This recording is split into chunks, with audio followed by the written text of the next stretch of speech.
What's up, everybody? Welcome to a new episode of Catholic Girl on the Radio. I'm Rita calling. In today's episode, we have a small reflection on what it means to be a means to an end and to truly love. And we have an interview with the amazing Arnell from Catholic.Dad. Tell us all about his ministry and all about his work in the church. Stay tuned.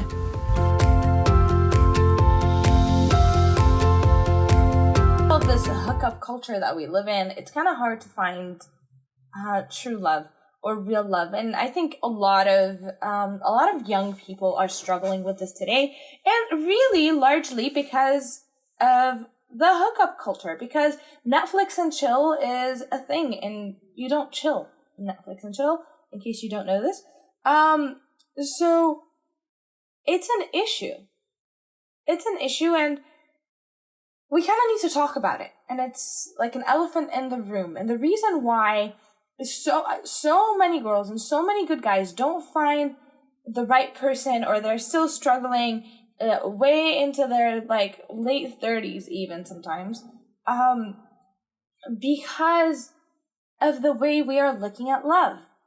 We are demanding things of love that should not be demanded before marriage. And so this is what JP says. Treating a person as a means to an end, and an end moreover, which in this case is pleasure, the maximization of pleasure will always stand in the way of love. So this is from Love and Responsibility from JP, and he talks about what it means, what this entire thing means. Treating a person as a means to an end will always stand in the way of love. And in this case, what is the means to an end? In this case, the means to an end is pleasure and the maximization of pleasure. And people talk about chastity nowadays, and they laugh at it. And they say, oh, well, who does that? Who does that? Well, first of all, I do. And I know a bunch of other people that do. So please go check out the Seek conference, the Focus conferences. You'll hear a bunch of stuff. There's the Chastity Project also. So there's a good amount of things, a good amount of people that are actually still practicing chastity. So it's not a foreign concept. It's just not talked about in the media, and it's very stigmatized in today's media because I think most people nowadays go into this into a relationship with a mentality of I'm going to be with that person on like the 4th date or the 5th date or whatever. But why are you doing this? Why are you selling your love so cheaply? Whether I'm talking to both men and women. Men walk into a relationship, and this is from a girl's point of view. There's this mentality that this is a test drive. I'm going to test drive before I actually purchase the car. Well, first of all, the woman's not a car. Second of all, within a few years, that car's value depreciates, and you end up selling it and getting another one. Do you do that with a woman? I certainly hope not. And for women that are doing this as well, the same goes to you. You don't test drive. This is a relationship. This is a person that's dignified. And a relationship that's built on pleasure is not built on real love. Pleasure is a result of love. It's a result. It's what makes love is what makes this pleasure great. It's not the pleasure that makes love great. And we really have to start thinking about it in terms of not what am I going to get this moment, but what am I building? Am I building a relationship that's built on absolute love? Or am I building a relationship that's built on few minutes? What is it that you want? And don't be afraid to stand up and speak your voice and to say no. You are more than that. Treating a person as a means to an end is not a good thing. And sometimes it's done subconsciously. Some guys, for example, that I've run into. They come talk to these women, and it's like, I already can tell what you want. I already can tell what you want out of this conversation. And quite frankly, it's not the same thing that I want. Because I want a relationship that's built on Christ, that's centered around love, pure love, sacrificial love. And as a bonus, you get the pleasure. When it's in the right context, when it's in the context of marriage. Versus when it's not in the context of marriage, first of all, apart from the fact that it's actually a sin, and we know this, it is not a good way to build a relationship on. Because you are not taking for your value as a whole. You are taking for the value that you could provide at that moment. It's like saying, I'm not going to commit to this because I don't know if it will bring me enough satisfaction. But isn't love the key here to bring you that desire, to bring you that satisfaction, to bring you that pleasure? True love, real love, committing love, love that requires commitment. We talked about this in other episodes about love and about how you need to commit, and it limits our freedom. That's what it does. Love consists of commitment, which limits one's freedom. It's a giving of it is a giving of self, and to give oneself means to do just that, to limit one's freedom on behalf of another, and that again is JP. But in this case, are you loving this way? Is this the kind of self-giving that you have? Or is it a giving of a portion of yourself, a portion that satisfies a certain desire, rather than saying, this is who I am? This brings us to the end of our small reflection. Now we are going to be talking to Arnell from Catholic.Dad about his amazing ministry. All right, ladies and gentlemen, joining me today is a man who is absolutely wonderful. He does amazing things for the church and with the church, and recently he got his podcast going on, and it is just absolutely wonderful. The podcast, I believe, is titled Catholic.Dad or Disconnected and by Catholic.Dad.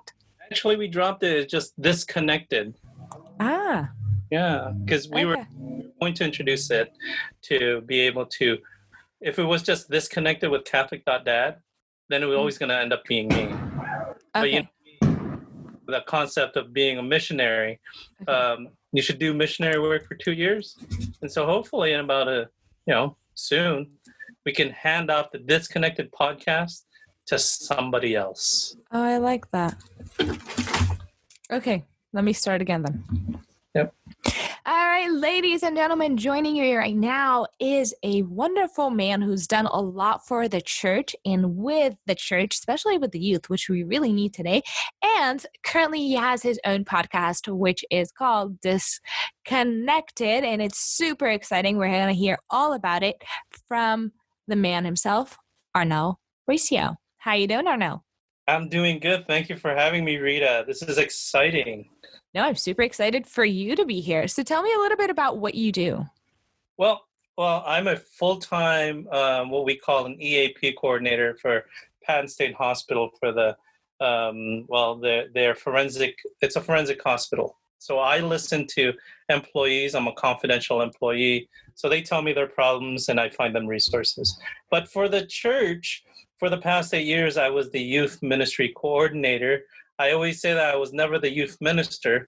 I was the youth ministry coordinator because I was not paid. I'm a volunteer youth ministry coordinator. I did that for 8 years at St. Mary's Catholic Church in South Fontana. And then after that, and also I'm a catechist, confirmation, high school students only, don't deal with the little kids. I'm not all about that.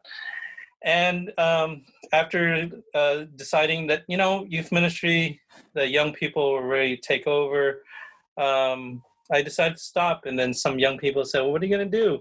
And they dared me to do a podcast. And that dare became this podcast. And 43 episodes later, we're still doing it. It's kind of a cringy podcast, but it is what it is. Hey, we're on a radio show and no one can see us, so it's a podcast as well. So we're good. I support the podcast 100%, and you always have really, really interesting topics. But what I want to ask you right now is, you mentioned catechism and you mentioned teaching for confirmation. So the majority of the Eastern churches don't have confirmation at a later age. We have confirmation when we are baptized. How is this different?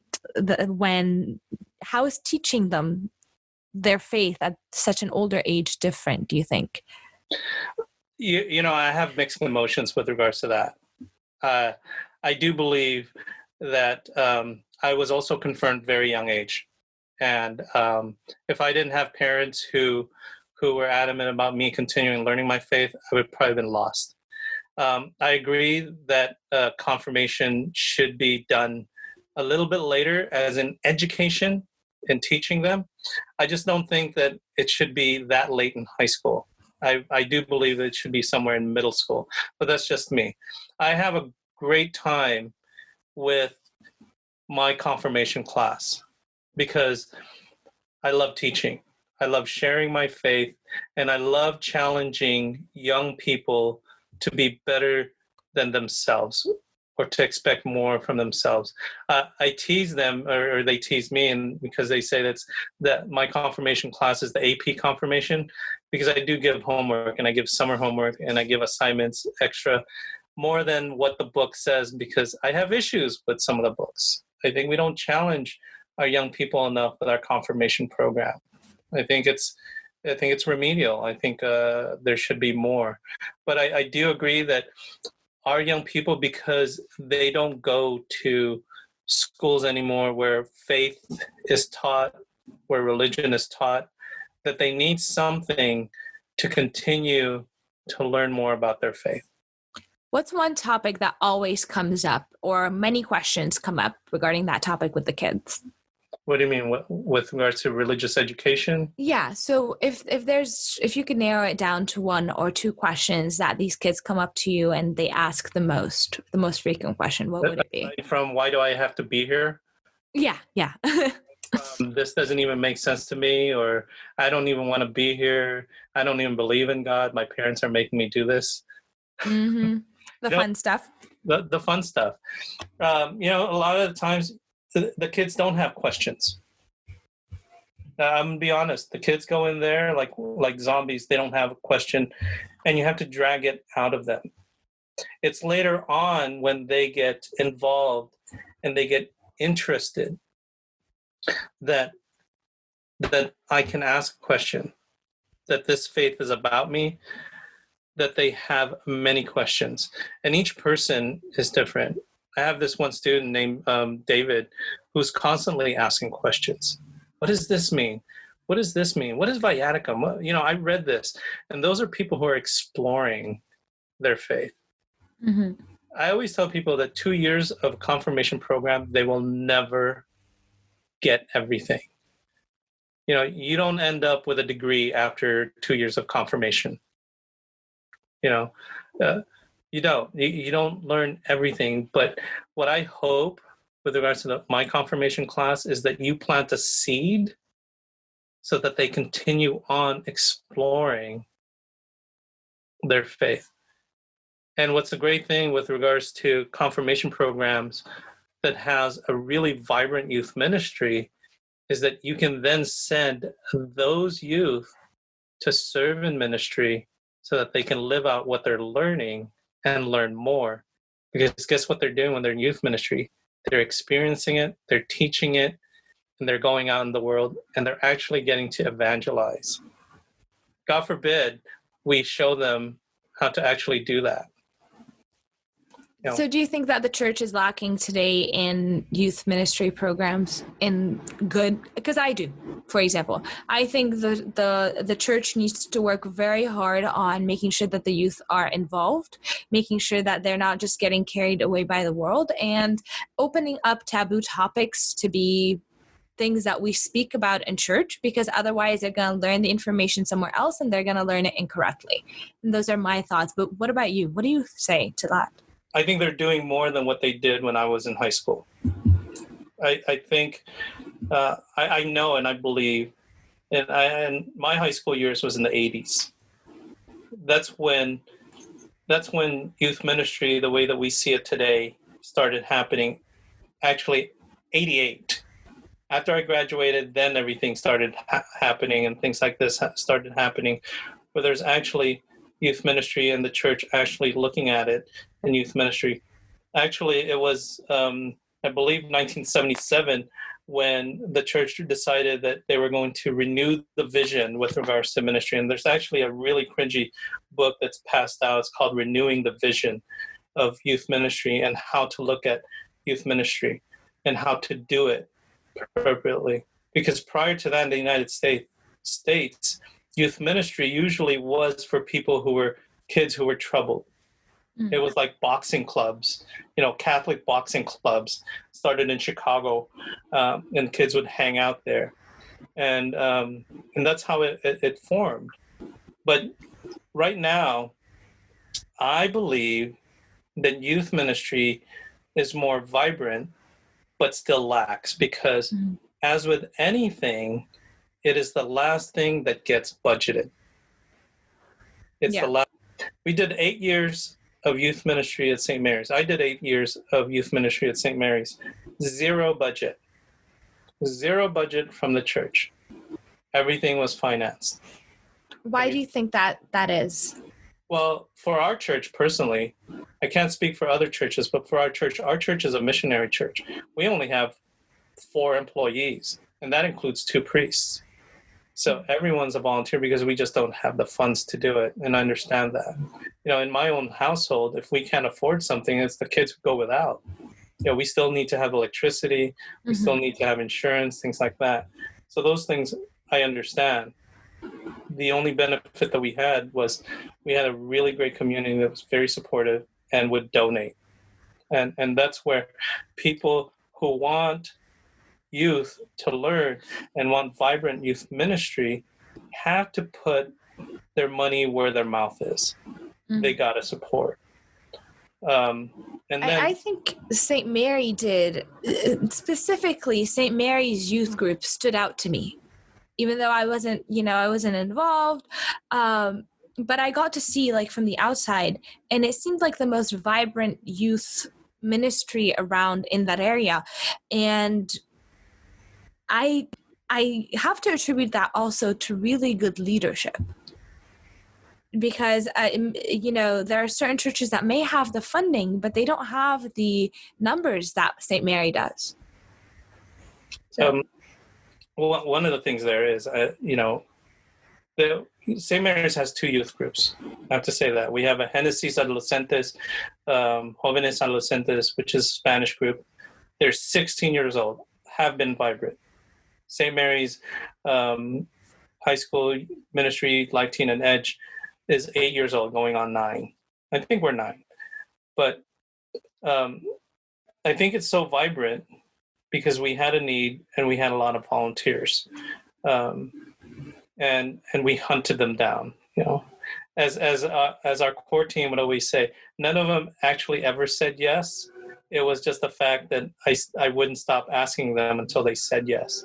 And I think that's, I learned that from Jesus. You pursue the one, because there's 99 already in the corral, but I'm pursuing the one. And so is that the advice you'd give to churches that are struggling with youth ministry? How do they get that youth ministry? Investment. Here. If they're starting a youth ministry and they're thinking they're going to start youth ministry and all of a sudden they're going to have a whole lot of people coming, they are in for a shock. Because you have to start off and you have to get known. What is your program about? Do people know you? I have this theory then in order for people to, for me as a parent, in order for me to let my child go to a youth group, I have to get to know you. Mm-hmm. I have to get to know you. Who are you? Can I trust my children with you? These are my children. Do you even go to my church? There are youth ministers who don't go to that. They're employees. See, my advantage was I wasn't an employee. It was my church. And so they saw me. They saw me worshiping with them. And one of the things that I did was I hung out with them. I was always available. You can ask me anytime, anywhere. My worship time was with you. And after that, yeah, ask away. And I think that's the key, is being available. And being approachable. A lot of times people have this tendency of saying youth ministers have to be relatable, which to me sometimes mean that you have to be at that same age, kind of. You have to be relatable. I've never had that problem of being relatable to our young people. Not relatable as in, I'm going to go clubbing with you, because that's not what relatable is to me. Relatable means developing relationships. And my relationships with the young people that I had was more of a mentor-mentee. And I've seen them around you. Yeah, I was never their friend. It's like, I'm not your friend, because a friend would let you do things that you're not supposed to do. And that's my biggest advice to youth leaders, is you're not there to be a friend. You're there to be their mentor, and they are there to be your mentee. They are to be your disciples, right? Mm-hmm. Yeah, and absolutely. Allow them to grow with you.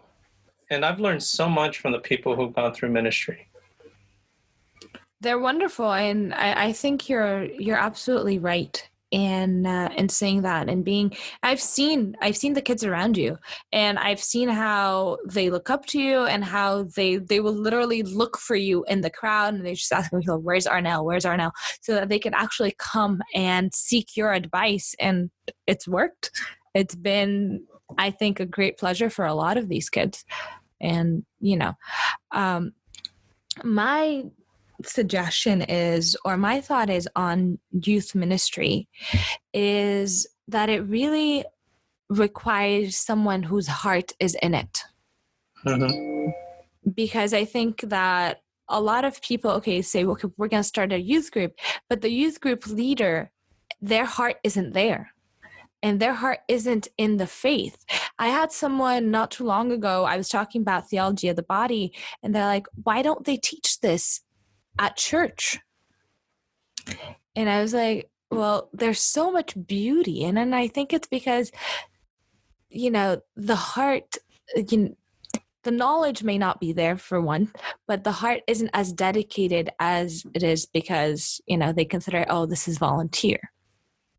So, yeah, there's a lot to say with regards to youth ministries out there who have a tendency. Well, this is my charism.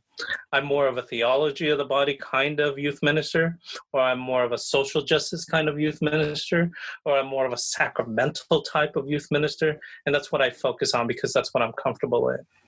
Mm-hmm. See, what the thing I think where we were successful as is we weren't any of those.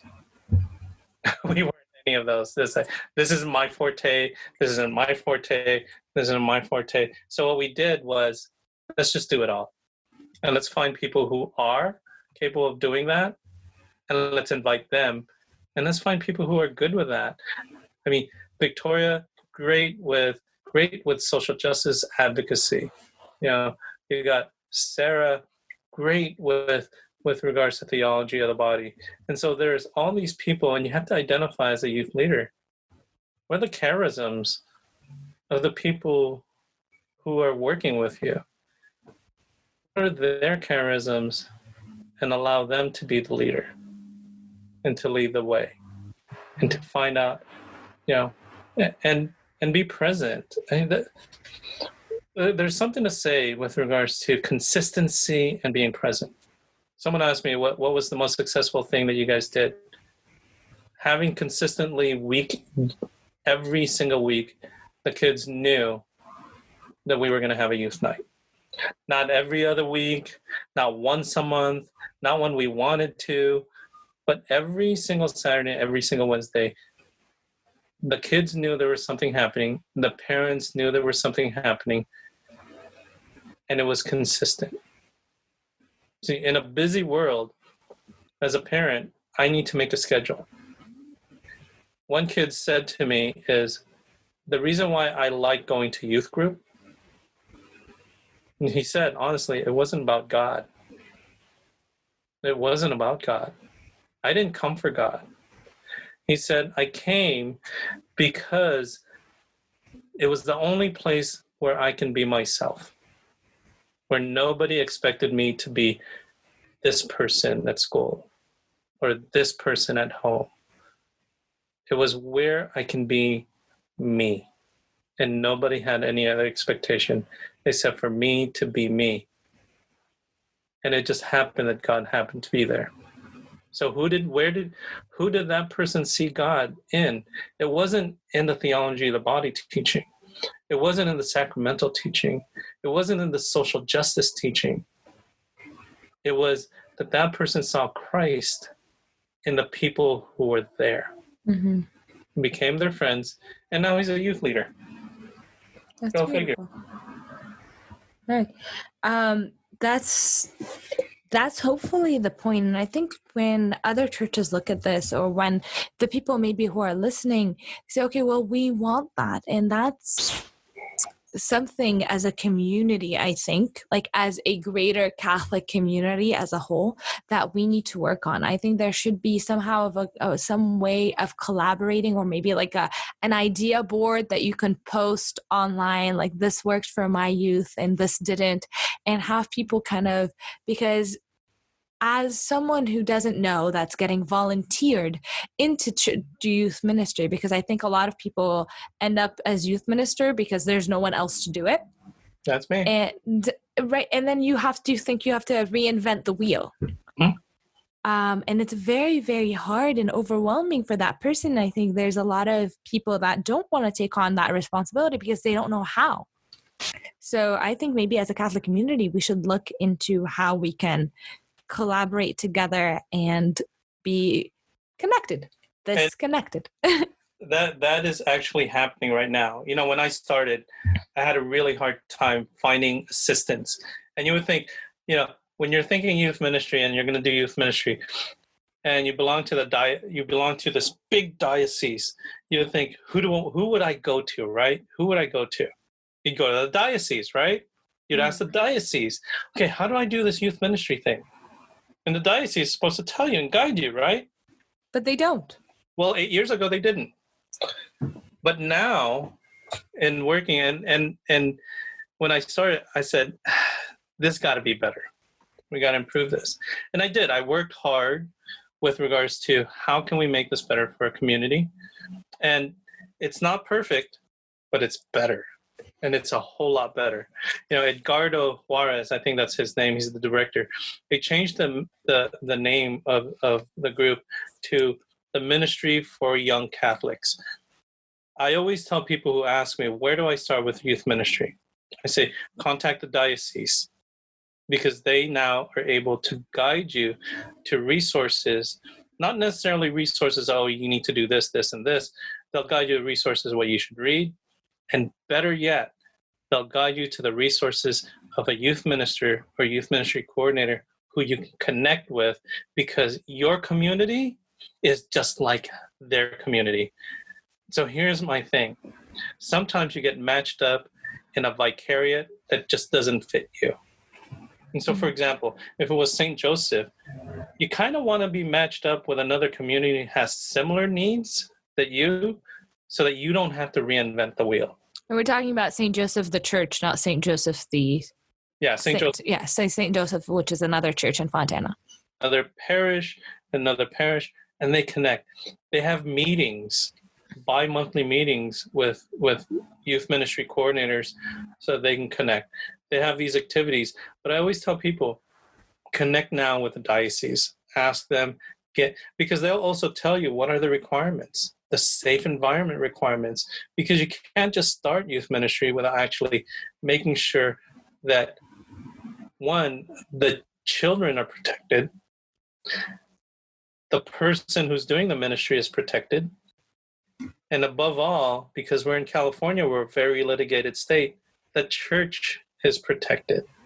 You know, the primary thing with regards to ministry, when I did it, my first priority was never, are they going to receive really good catechesis? It was never been. I'm going to confess to you now, that had never been my first priority. My very first priority when kids go to ministry is, are they safe? And is it a safe environment? Mm-hmm. Kids would have to sign in. They had to be signed out. You could be in the 12th grade driving. Your parents had to sign you out. You know, you want to leave early? I better get a call from your parent. It was the kid's safety first. Because if the kid's not safe, what parent in their right mind would send their youth to even receive catechesis from you, right? Mm-hmm.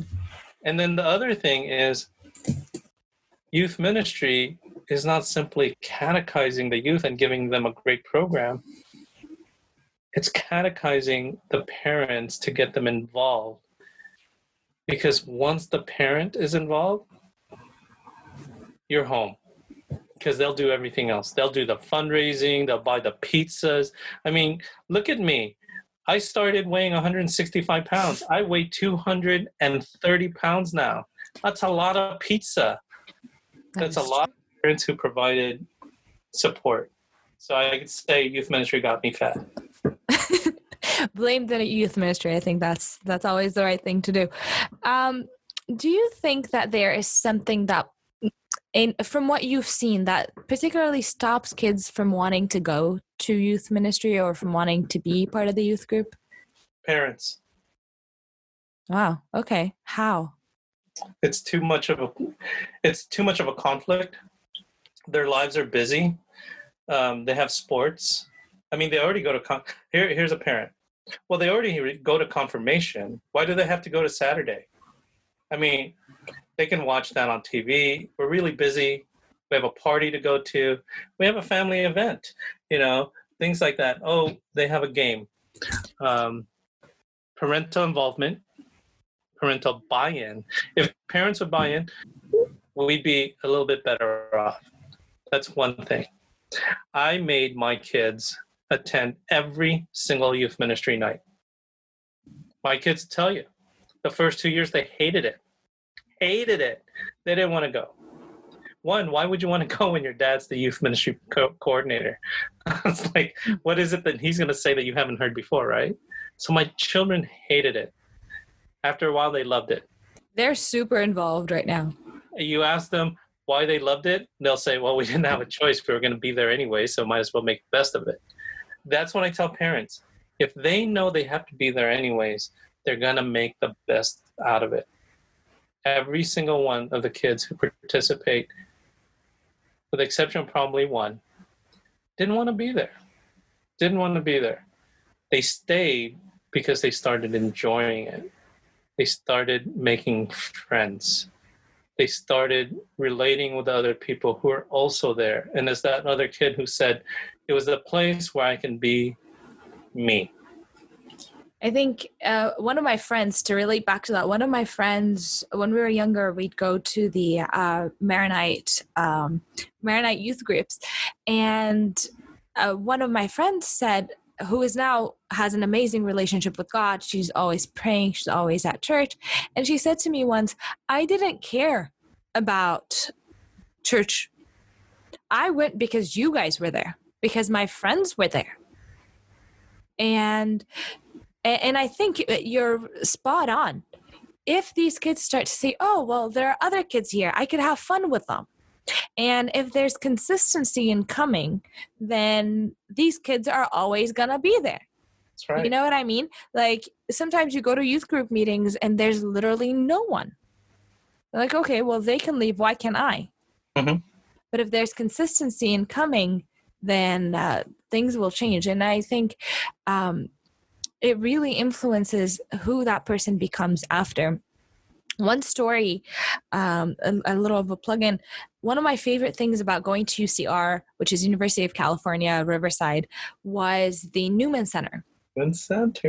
It was amazing. And I made a ton of friends there because they were consistently there. And one thing that really made a difference in my life is that the church was always open. I could go to school and then I could go study there. It was a place for me to hang out between my classes. It was a place for me, even like during finals, the people from church would bake food, they would bring snacks, they would bring whatever, so that we are constantly there studying throughout all finals week. And that to me was like, oh my gosh, I have a family, I have a home. And like just like you were saying, this is a place where I could be me. Mm-hmm. So that's one thing that I would say to anyone who's listening and is a part of youth ministry.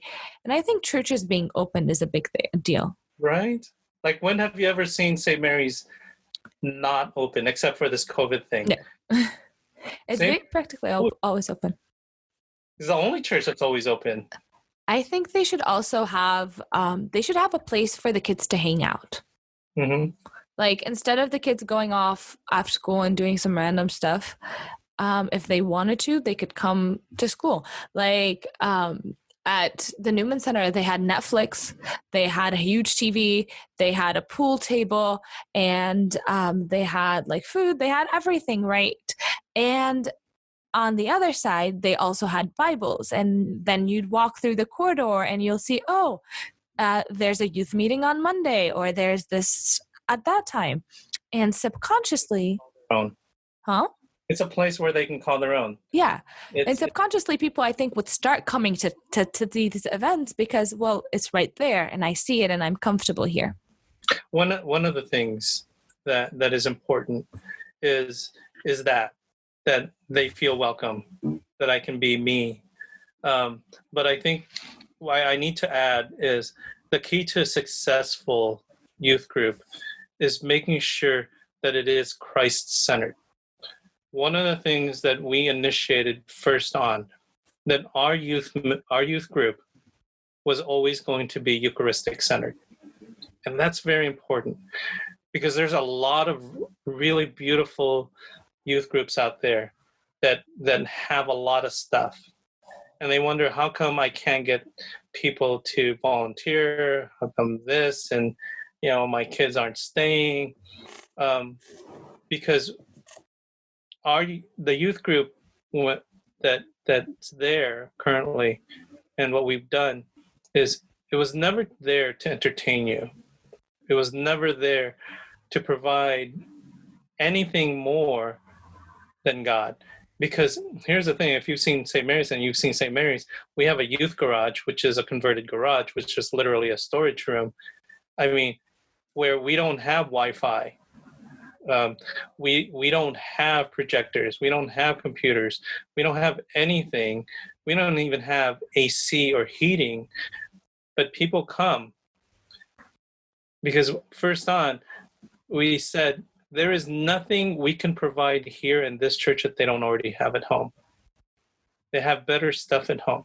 But what they don't have at home is the Eucharist. I love it. So being Eucharistic-centered, we never had youth group if there was a mass going on. And if there was a mass that was going to happen, except for special masses, of course, then we would stop youth group and we would go to mass instead. Because Christ is in the house. I mean, Jesus is in the house. I love it. If Jesus was in the house, if LeBron James came around and he's in the other room, where do you think we'd all be? Very true. LeBron James, man, I'm gonna get very true basketball. But Jesus in the other room, we're not gonna hold group. Open the doors. Jesus is coming. Jesus is here. Jesus is present. And one of my favorite stories is, after a semester, you ask the youth, what do you want more of? And this one little boy said, can we have more silent adoration? Oh, And I'm like, gosh. you're kidding me, right? We put on all this. And you want to hang out with Jesus? That's it? And all you want is Jesus in silence, not even music, just silence for an hour. I was like, he goes, yeah, I felt so at peace. I really felt really at peace, because here's what that kid said.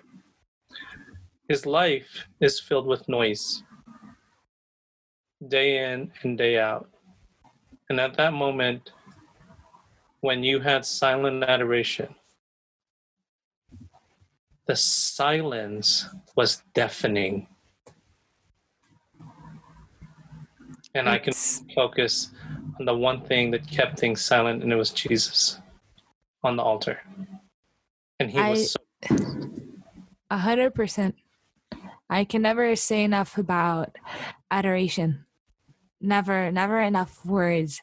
If there's during this COVID season, if there's one thing that I miss more than anything in the world, maybe, more than Mass itself, is hanging out with Jesus in the Eucharist. You've seen my post, or you used to see my post. I used to go all the time. And one thing for people who have not gone, for people who don't know what adoration is when we put the Eucharist out on the altar so that people could come and physically hang out with Jesus. Yeah. So basically, we believe that this is the body and blood of Christ, and he's physically present, and you get to go and hang out with God. And that's what heaven is. Heaven is you hanging out with God, and adoration is literally heaven on earth. So 100%, I think adoration, there's one quote I heard in a movie about a saint. I'm not sure if he actually said it or not. His name is Abuna Bshara Bumrad. He's Lebanese. And he said, without the Eucharist, there is no vocation. And 100%. Without the Eucharist, there's no vocation. There's nothing. So, yeah. Any final words that you have for our listeners today? Regarding everything? Yeah. Anything that you want to tell us?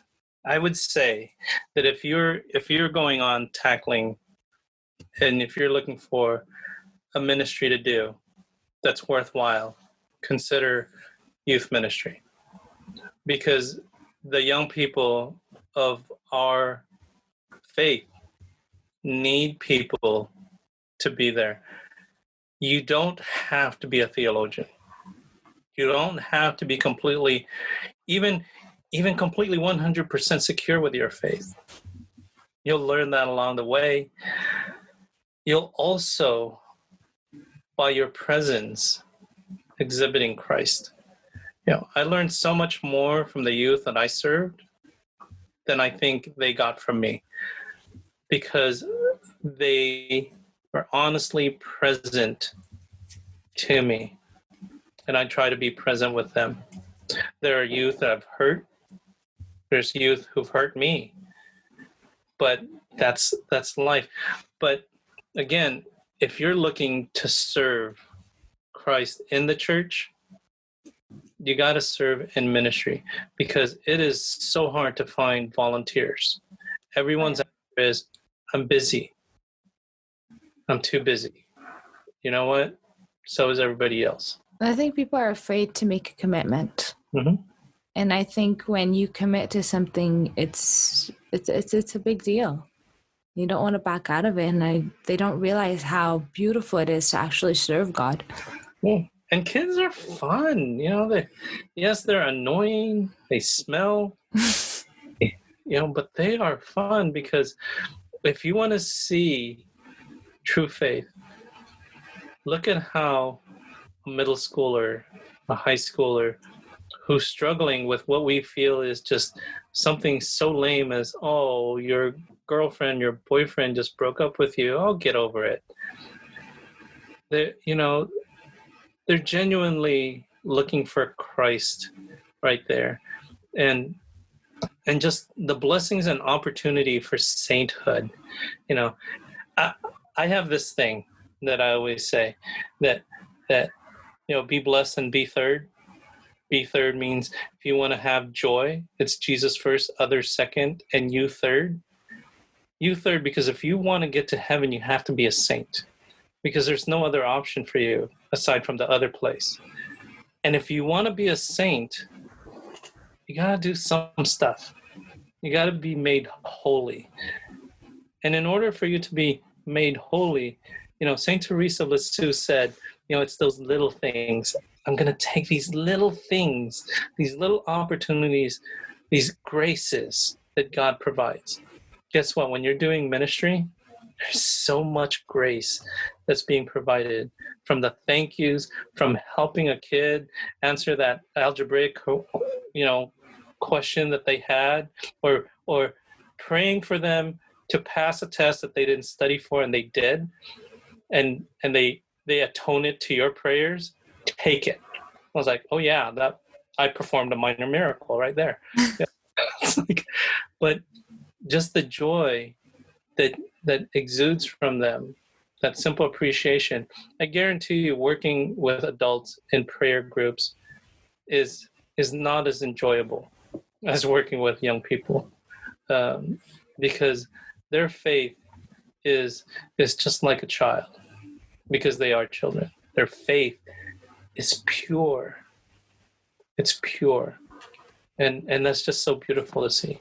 That's all I have to say is, if you want to serve God in ministry, serve God in youth ministry. That's where the need is. I love it. Thank you so much, Arnel, for being with us today. You kind of always leave me speechless with everything that you say. There's always a lot of wisdom, and I think your experience with the youth is amazing. Your podcast is amazing. And tell people where they can find it. You can find our podcast on Spotify, on Apple Podcasts, on Google, whatever, on any podcast platform that you want, or on anything. It's called This Connected, THIS Connected, CONNECTED. We actually named it that way because it's a play on words from disconnect to this connect. Disconnect. We always say is, hopefully what you heard, after hearing it, you would say this connected. So listen on that podcast and see some of the really quirky, cringy things that we do. And if they want to find you on social media? They can find me on Instagram at Catholic.Dad. DM me there. You can also go on our Facebook page called This Connected. And that's pretty much it. I don't do LinkedIn. Don't do. You can try to find me on Twitter at Catholic.Dad or This Connected, but I don't do much tweeting. It's just, I'm not a Twitter person. Instagram, though. Honestly, neither am I.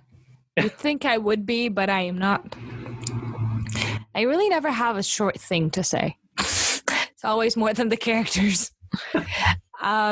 And thank you so much again for being here. And for anyone who's listening and wants to connect with me, you can do that at The Word with Rita. I was very blessed to have you today, Arnel, and I was very blessed to have you guys listening as well. If you have any questions, please don't hesitate to ask. That is what I'm here for. Thank you for listening to Catholic Girl on the Radio.